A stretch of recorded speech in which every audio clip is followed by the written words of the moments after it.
My daughter and her husband took over my $700,000 business, so I shut it down and restarted without them.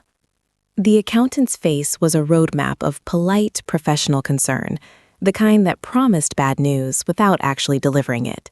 He cleared his throat, the sound amplified in the sterile quiet of his office, a stark contrast to the cheerful, organized chaos that had been my life for the past 15 years. Mrs. Gable, about the Q3 projections, there's been a significant shift. A shift, he called it a shift. He should have called it an amputation. That $700,000 business, the one I'd built from scratch while juggling PTA meetings and scraped knees, the one that had afforded us our little slice of suburban paradise, the one that was supposed to be the legacy, the security, the future, it had been systematically hollowed out. And the architects of this devastation were the two people I'd loved and trusted the most, my daughter, Sarah, and her husband, Mark. It had started subtly, the way poison often does. A suggestion here, a new process there. Mark, with his MBA and his slick, confident smile, had been so eager to help. Sarah, always so eager to please her ambitious husband, had readily agreed. I'd been so proud, so thrilled that they were taking such an interest in my life's work, this sprawling landscape design and maintenance company that had blossomed into something truly remarkable. "Mom, you deserve a break," Sarah would say, her hand squeezing mine. "Mark has some really innovative ideas about streamlining operations. We can handle the day-to-day, just focus on the big picture." The big picture, it turned out, was them.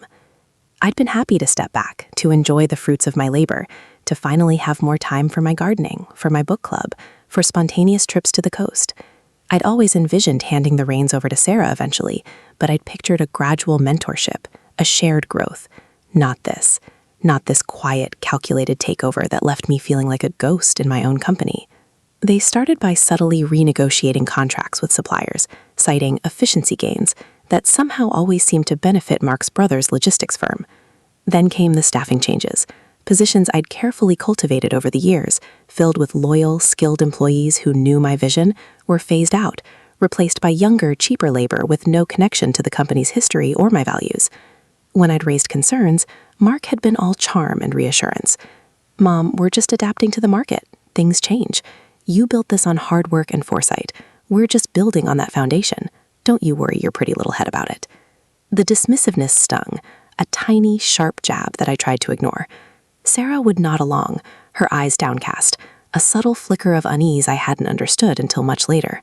She was trapped, I realize now, caught between her husband's insatiable ambition and the residual love she still held for me. But love, it seemed, wasn't enough to override the allure of power and perceived wealth. The final blow, the one that had landed me in Mr. Henderson's somber office, came in the form of a revised partnership agreement. It had arrived on my doorstep, impeccably printed, accompanied by a note from Sarah saying, "Just a formality, Mom, to make things official."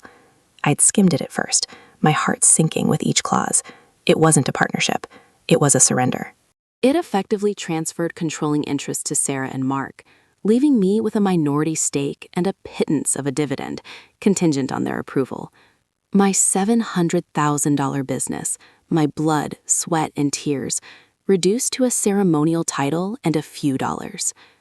I remembered sitting at my kitchen island, the polished granite cool beneath my trembling hands, the documents spread out before me.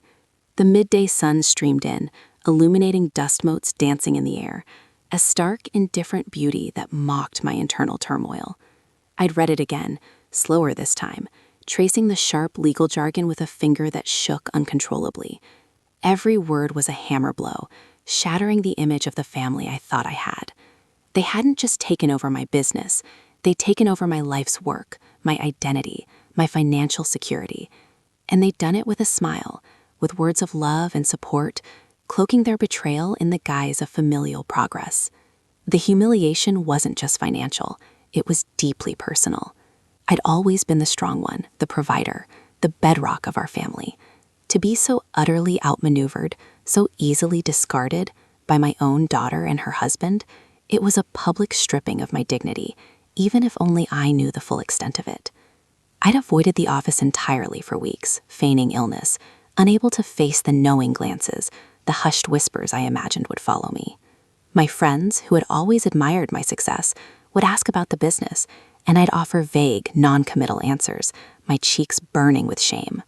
Sarah called, her voice a little too bright, a little too insistent. "Mom, are you feeling better? Mark and I were wondering if you wanted to come in for the company picnic next Saturday. Everyone will be there." The thought of walking into that office, of seeing them bask in the glow of what was once mine, filled me with a nauseating dread. My husband, David, God rest his soul, had always been my rock. He'd supported my entrepreneurial dreams from the very beginning, never once questioning my ability or my drive. He'd been gone 5 years now, and in those years, I'd poured even more of myself into the business, a way to honor his memory, to prove that the life we'd built together was strong and enduring. Now it felt like I'd failed him too. I imagined him looking down, his brow furrowed with disappointment, not at my failure, but at the heartlessness of my own flesh and blood. The silence in my house became deafening. The carefully curated decorations, the photos of Sarah's childhood birthdays, David laughing on the deck, all seemed to mock me with their cheerful reminders of a past that felt increasingly distant and unreal. I tried to distract myself, losing hours in my garden, the dirt under my fingernails a welcome, tangible sensation. But even the scent of damp earth and blooming roses couldn't entirely banish the acrid taste of betrayal. It was during one of these desperate gardening sessions, my hands deep in the soil, that the first flicker of something else ignited within me.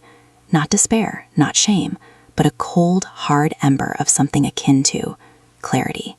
Mr. Henderson had mentioned the company's valuation, the $700,000 figure that was now laughably understated given its true potential and market share.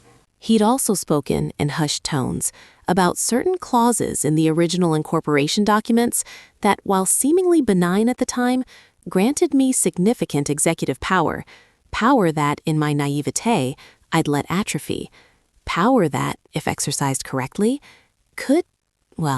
it could disrupt things severely. That night, I couldn't sleep. The moon cast long, distorted shadows across my bedroom floor. I got out of bed, the hardwood cool beneath my bare feet, and went to my home office. David's old desk, worn smooth by years of use, was still here. I opened the bottom drawer, the one he used for his important papers, and there, tucked away in a dusty manila envelope, were the original incorporation documents for Gable Landscaping and Design. My hands trembled as I pulled them out, the thick paper crackling in the silence. I knew, with a certainty that chilled me to the bone, that Sarah and Mark had underestimated me. They'd seen an aging matriarch, a woman ready to fade into comfortable retirement. They hadn't seen the fighter, the one who had built an empire from nothing, the one who understood the intricate dance of business and the devastating power of leverage. I spent hours poring over the documents, my heart thudding a frantic rhythm against my ribs. I traced the clauses, the legal minutiae that Mark had so casually dismissed. There it was, buried deep in the fine print. A clause granting the founder, me, absolute executive authority in matters of operational control and contractual oversight, even after the transfer of majority ownership, should it be deemed the founder's sole discretion to protect the company's core mission and established business practices. It was a safety net, a fail-safe designed to prevent exactly this kind of hostile takeover, a betrayal masked as progress. It was a weapon. The next morning, the sun felt different. It wasn't just a source of light, it was a spotlight, illuminating the path forward. The humiliation, the anger, the despair, they hadn't vanished, but they'd been transmuted. They were fuel now, fuel for a fire that was about to be reignited. I made a call, not to Mr. Henderson, but to a different lawyer, one with a reputation for being aggressive, someone who understood that sometimes the best defense is a ruthless offense. I told him what had happened, and as I spoke, the words flowing out of me, a strange sense of calm settled over me. I was no longer a victim. I was a strategist. They thought they'd shut me down, quietly and efficiently, leaving me with nothing but the bitter taste of regret. They had no idea. They had no idea that the real work, the real fight, had only just begun. The embers of humiliation were now a roaring inferno, and they were about to be consumed by its heat. I hung up the phone, a grim smile playing on my lips. The picnic was next Saturday. I'd be there. And I wouldn't be there to enjoy the potato salad. I'd be there to make an announcement that would change everything. The air in the small conference room at Finch & Associates felt heavy, thick with the unspoken tension that had settled between me and Sarah. Mark wasn't here. He'd been called away on urgent business. his usual excuse when Sarah was being forced into a confrontation she clearly dreaded. Sarah sat across from me, her perfectly manicured hands clasped tightly in her lap, her eyes darting around the room as if searching for an escape hatch. She looked like a trapped animal, and for the first time, I felt a pang, not of pity, but of something else. A cold satisfaction, perhaps, a recognition of the power dynamics finally shifting. "Mom," she began, her voice a soft tremor, a ghost of the girl he used to run to me with every scraped knee. "Are you sure about this? Mr. Finch, he's not going to play nice." "Nobody's playing nice anymore, Sarah," I said, my voice low and steady. I kept my gaze fixed on her, not allowing myself to be distracted by the polished mahogany of the table, the framed degrees on the wall, or the perfectly brewed coffee that had been offered and declined. "You and Mark made that very clear when you signed over my company." Her face crumpled slightly. We thought it was for the best. For you. You were tired. You deserved to relax." "Relax?" A humorless laugh escaped me. "While you systematically dismantled everything I'd built? While you brought in your husband's cronies and undercut my loyal employees? While you made me feel like a stranger in my own life?" I leaned forward, the movement deliberate, controlled. "You didn't do this for me, Sarah. You did this for yourselves, for Mark's ambition, and you used me, used my trust to do it." She opened her mouth, then closed it again. The shame was there, a faint blush spreading across her cheeks. "It's not like that," she whispered. "Isn't it?" I pressed, because the papers I signed with Mr. Finch's help suggest a very different story. A story where the founder, me, retained certain executive privileges. Privileges that allow me to unilaterally dissolve contracts deemed detrimental to the company's foundational principles. Her eyes widened, a flicker of genuine fear replacing the apprehension. "What are you talking about? The partnership agreement." "The partnership agreement you so conveniently presented as a formality," I cut in, my tone hardening. "That agreement, Sarah, was contingent on my continued belief in your stewardship of Gable Landscaping and Design, a belief that has been thoroughly eroded." I picked up a file Mr. Finch had prepared for me, tapping it lightly with my index finger. "This document here, it's the original incorporation, and buried within it, a clause that gives me the ultimate say on any significant operational changes or third-party vendor agreements that deviate from our established ethical and operational standards, standards you and Mark have demonstrably ignored." Sarah was visibly paling now. She fumbled for her phone, no doubt intending to call Mark. "Mom, you can't do this. This will ruin everything. Our finances, our reputation." "Your reputation?" I scoffed. "Funny, I haven't heard you express much concern about the reputation of the longtime employees you unceremoniously let go, or the suppliers who've been with us since day one. Your innovation, as Mark so eloquently put it, has been nothing short of sabotage." But the new contracts, the ones with my brother-in-law's company," she stammered, her voice cracking. "They're locked in, multi-year agreements." A slow smile spread across my face. This was it. This was the crack in their carefully constructed facade. "Are they now?" "That's where Mr. Finch excels. He's drafted a formal notice of executive override, citing a breach of foundational operational principles and detrimental vendor agreements." Essentially, Sarah, I'm using that clause to invalidate every single one of those contracts, every single one that benefits Mark's family at the expense of Gable Landscaping. Her breath hitched. "You can't. That's illegal. Mark will what, Sarah?" I asked, my voice dangerously calm. "Sue his own mother-in-law? For protecting the company he and his brother have been bleeding dry? I'm not talking about dissolving the entire company. I'm talking about severing the parasitic ties that bind it. Severing them." I paused, letting the weight of my words sink in. "And as for finances and reputation, well, Mark's brother's logistics company, the one you've been funneling all the business to, it's been operating with a rather lax approach to regulatory compliance, hasn't it? A few discreet inquiries have already been made, not by me, of course, but by certain parties who are very interested in upholding industry standards." Her eyes welled up, tears tracing silent paths down her cheeks. "You're doing this for revenge," she accused, her voice barely a whisper. "I'm doing this for justice, Sarah," I corrected, my voice devoid of emotion. "For the company I built, for the employees who were loyal, for David's memory. And yes, perhaps a little for the humiliation you both inflicted on me. But mostly, I'm doing this because you forced my hand. You took something precious from me, and you thought I'd just fade away.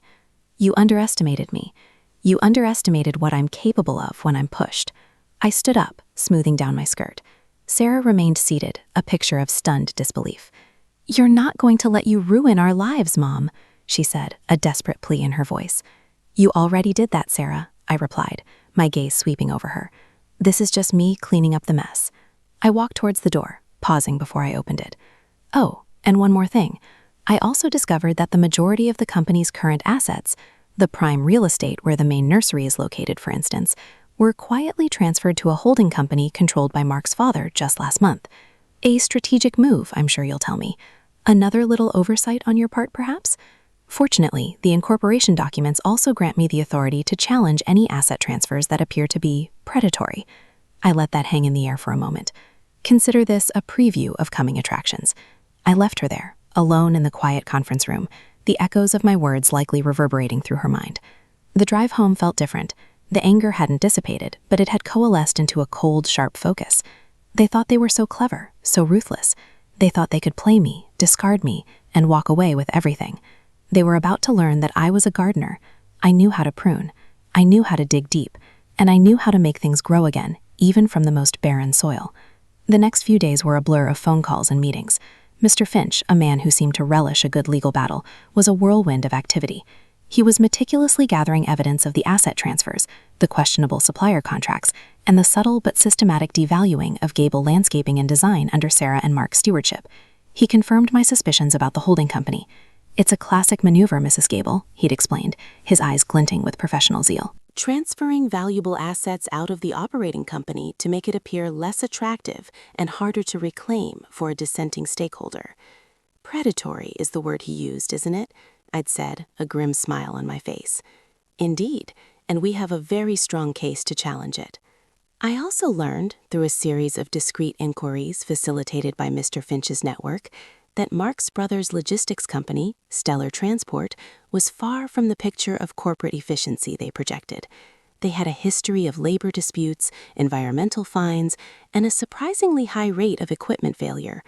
The contracts they'd secured with Gable Landscaping were in fact significantly overpriced, with clauses that allowed Stellar Transport to pass on almost all operational costs and penalties to my company.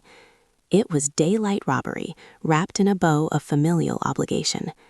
The thought of Sarah's face, her genuine distress, still lingered. But it was a fleeting moment of weakness. She had made her choices. She had stood by her husband's side as he systematically stripped me of my livelihood, my legacy, and my dignity. She had participated in the charade, the lies, the dismissiveness. She had chosen Mark over me, over the years of unconditional love and support I had given her. She had chosen power over principle, ambition over family. The silence I had once found suffocating now felt purposeful. It was a space I was filling with meticulous planning, with a quiet, simmering resolve.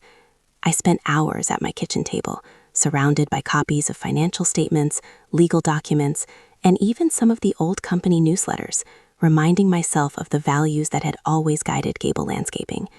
I traced the smiling faces of my original team, the loyal employees who had helped me build this from the ground up. They deserved better than what Sarah and Mark had done.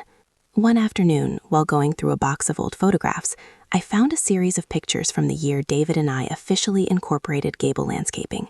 We were younger, flushed with excitement, standing in front of our first modest office space, a rented shed in a less-than-ideal industrial park. David had his arm around me, his smile wide and proud. He'd believed in me completely. He'd seen the potential, not just in the business, but in me. He remembered him saying, "This is our dream, honey. We'll build it together. And it'll be more than just a business. It'll be a testament to what hard work and love can create." Looking at those photos, I felt a renewed sense of purpose.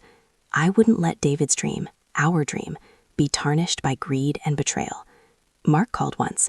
It was a Tuesday evening, and I was sorting through bank statements.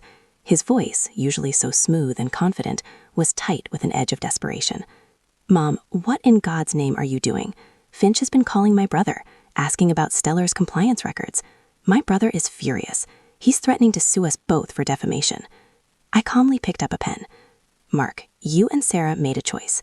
You decided to hollow out my company and line your pockets. You chose to disregard the established ethics of Gable Landscaping. You chose to betray my trust. Now, I'm choosing to protect what's mine and to ensure that the actions you've taken have consequences. Consequences? You're going to destroy us, he practically yelled. You're destroying yourselves, Mark, I said, my voice dropping to a low, dangerous tone. You've been so busy trying to control everything, trying to acquire and leverage, that you forgot the most important asset you had, my trust. And once that's gone, Mark, it's gone for good. As for Stellar Transport, I understand they've been having some financial difficulties lately.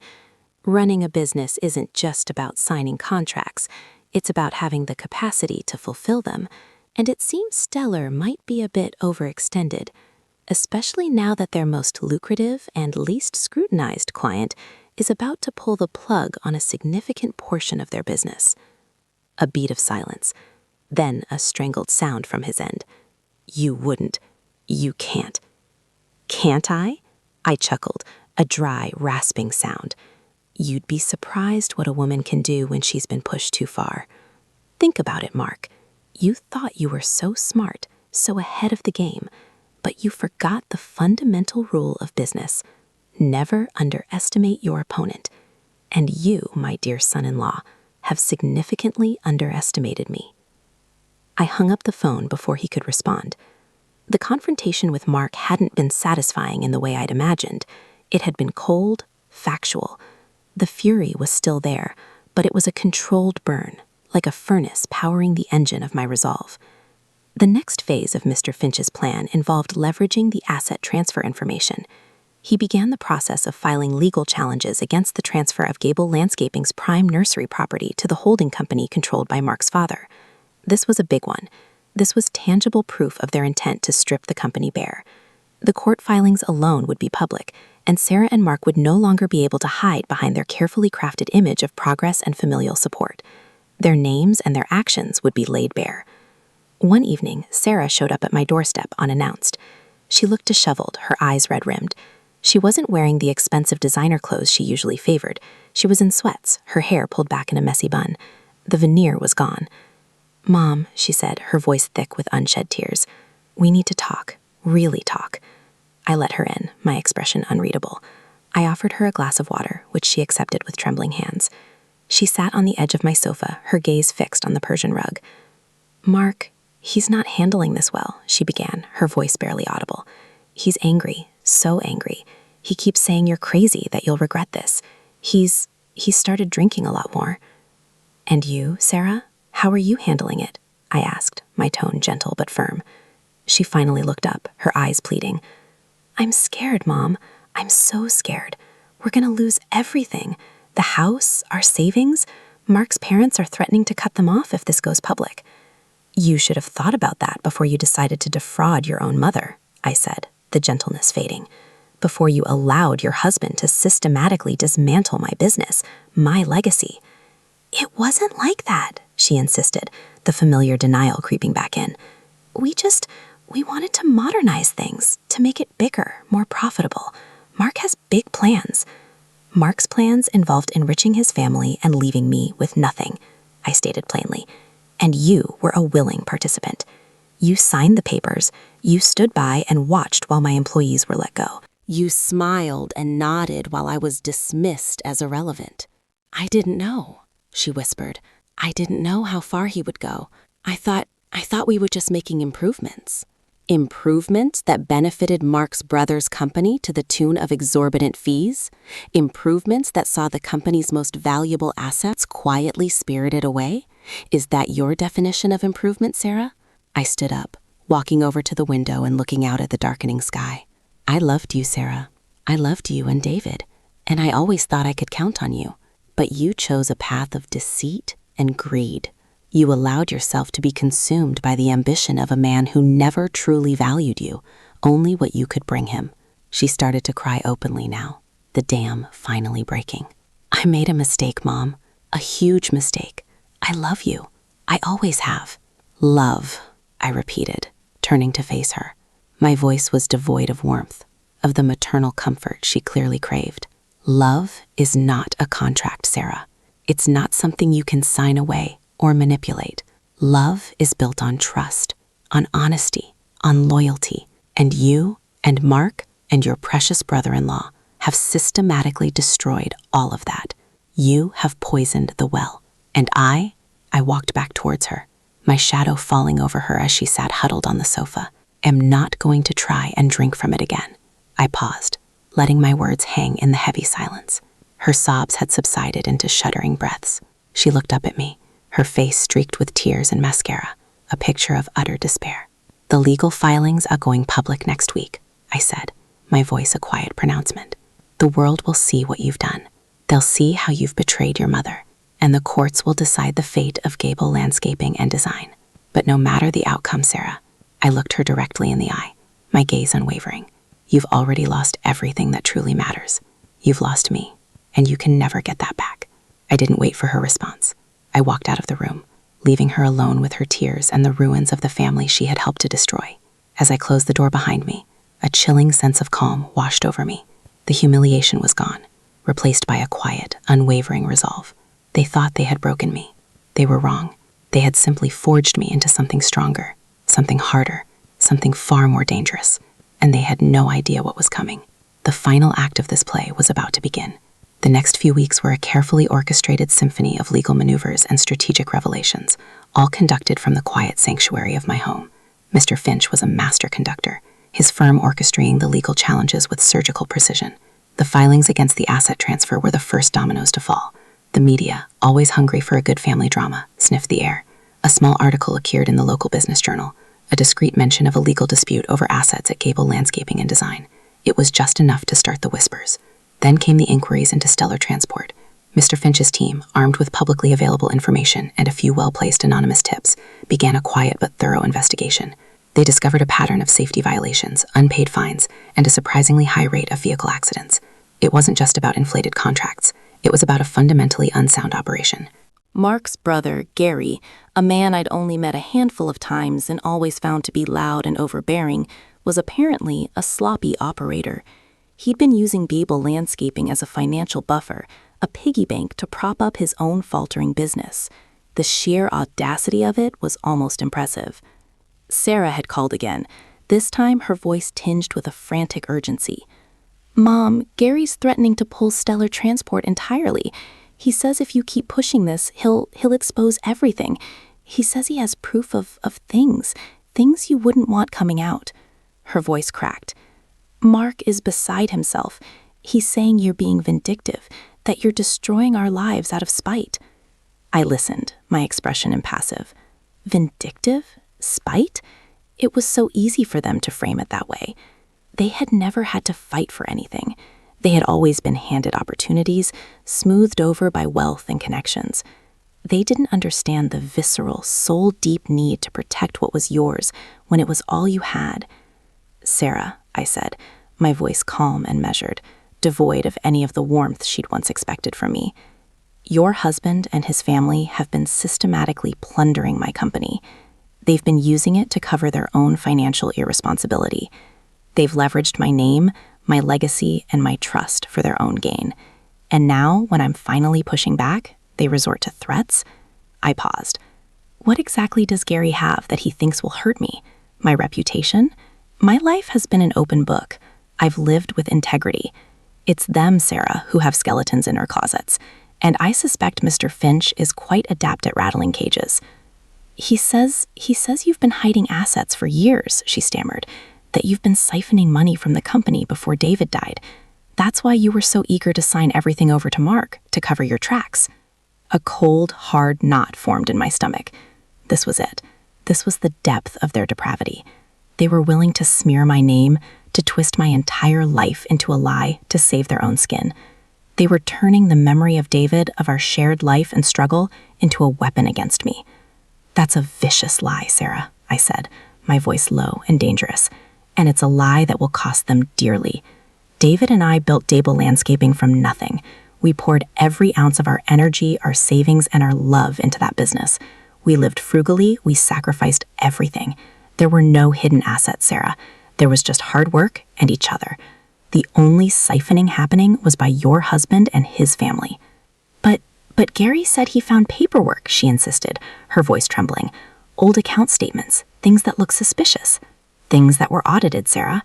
Things that were declared. Things that were part of our initial investment strategy. Growth capital, anything you want to call it. But they were legitimate, and they were documented. Unlike the shady transfers Mark has been orchestrating. I took a deep breath. Tell Gary this for me. If he wants to go public with fabricated accusations, I will counter with irrefutable evidence of his company's operational malfeasance and the fraudulent asset transfers. I will also reveal the extent to which Gable Landscaping has been forced to absorb Stellar Transport's operational losses. Let's see who looks more vindictive then. The following week, the pressure escalated. The local newspaper, emboldened by the initial article and possibly tipped off by Mr. Finch's office about the burgeoning legal battle, published a more detailed piece. It framed the situation as a contentious family dispute over a successful business. They mentioned allegations of asset mismanagement and contractual disputes. It wasn't sensational, but it was enough to pique public interest. Mark and Sarah's carefully constructed image began to crack. Their friends started calling, their usual effusive praise replaced with cautious questions and awkward silences. The social circles they'd worked so hard to penetrate were suddenly cooler, more distant. They were becoming pariahs in their own world, and they knew who to blame. Then came the moment. Mr. Finch called me, his voice brimming with controlled excitement. "Mrs. Gable," he said, "we've got them. The evidence against Stellar Transport is overwhelming. Environmental violations, multiple safety recalls that were ignored, a pattern of uninsured drivers, and what appears to be significant undeclared income. More importantly, we have definitive proof that the asset transfers to Mr. Thorne's holding company were done specifically to circumvent creditor claims and devalue Gable Landscaping. The court has granted us an emergency injunction freezing those assets. They cannot be sold or moved until the case is resolved." An injunction? It was the legal equivalent of a slammed door, a concrete barrier between their ambition and my assets. The prime real estate, the heart of Gable Landscaping, was suddenly untouchable. I asked Mr. Finch to arrange a meeting, not in a sterile law office, but someone neutral, somewhere that highlighted the stark contrast between their world and mine. I chose a quiet, upscale cafe on the edge of town, the kind of place Sarah frequented for her power lunches. I arrived early, ordering a simple black coffee and waiting. Sarah arrived first, looking more composed than I'd seen her in weeks. She wore a tailored suit, her hair perfectly coiffed, but her eyes still held a haunted look. She sat opposite me, her posture stiff. Mark arrived a few minutes later. He looked like he hadn't slept in days, his suit rumpled, his face etched with a mixture of anger and desperation. He sat down abruptly, without acknowledging me directly. Mr. Finch joined us shortly after, settling in with quiet professionalism. He placed a slim folder on the table. The air in the cafe, usually filled with polite chatter and the clinking of cups, seemed to thicken around us. "Good afternoon, everyone," Mr. Finch began, his voice calm and steady. "We are here today to discuss the ongoing legal proceedings concerning Gable Landscaping and Design." He looked directly at Mark. "Mr. Thorne, my client, Mrs. Gable, has been presented with substantial evidence that you and your brother, Mr. Gary Thorne, have engaged in a pattern of financial malfeasance, contract fraud, and asset stripping, directly impacting Gable Landscaping and Design and Mrs. Gable's personal stake in the company." Mark bristled. "This is absurd. My mother-in-law is being manipulated. She's lost her mind." Mr. Finch ignored him, turning to Sarah. "Miss Thorne, the evidence also indicates that you were fully aware of these activities and willingly participated in them. Your signature is on key documents authorizing transfers and agreements that directly benefited your family at the expense of your mother's business." Sarah's face turned pale, but she remained silent, her gaze fixed on the folder. "Furthermore," Mr. Finch continued, his voice gaining a sharper edge, "we have secured an injunction freezing the assets transferred to Stellar Transport's holding company, including the prime nursery property. This injunction is based on irrefutable evidence of predatory intent and fraudulent concealment. Stellar Transport itself is facing significant regulatory action due to numerous safety and environmental violations. The contracts it held with Gable Landscaping are being reviewed for termination due to material breach of contract and gross misrepresentation of operational capacity." He slid the folder across the table towards them. This contains summaries of the evidence, as well as copies of the court filings. It also includes details of the regulatory investigations into Stellar Transport. Mark snatched the folder, his hands trembling as he flipped through the pages, his face contorted with disbelief and then rage. You can't do this. This is slander. This is a lie. It is the truth, Mark, I said, my voice cutting through his outburst. It was the first time I had spoken directly to him, and the sound of it seemed to shock him into silence. The truth you and Sarah tried so desperately to bury. Sarah finally looked up, her eyes meeting mine. There was no anger there, only a profound, soul-crushing despair. Mom, we didn't mean for it to go this far. Didn't you? I asked, my voice flat. You signed away my company. You stood by while my employees were fired. You watched as my legacy was systematically dismantled. You thought I would just disappear. You thought I was weak. You thought I was finished. But you were wrong. I leaned forward, my gaze locking with Sarah's. You took everything from me. My company, my reputation, my peace of mind. You humiliated me, Sarah. You made me feel like a stranger in my own life. And you did it all for greed, for Mark's ambition, for your family's financial security, built on my ruin. Mark slammed the folder shut. You think you won? You think this is over? We'll fight this. We'll drag your name through the mud. We'll expose everything. Mr. Finch smiled thinly. Mr. Thorne, Mrs. Gable has already initiated preliminary proceedings to challenge the validity of the partnership agreement you both presented to her.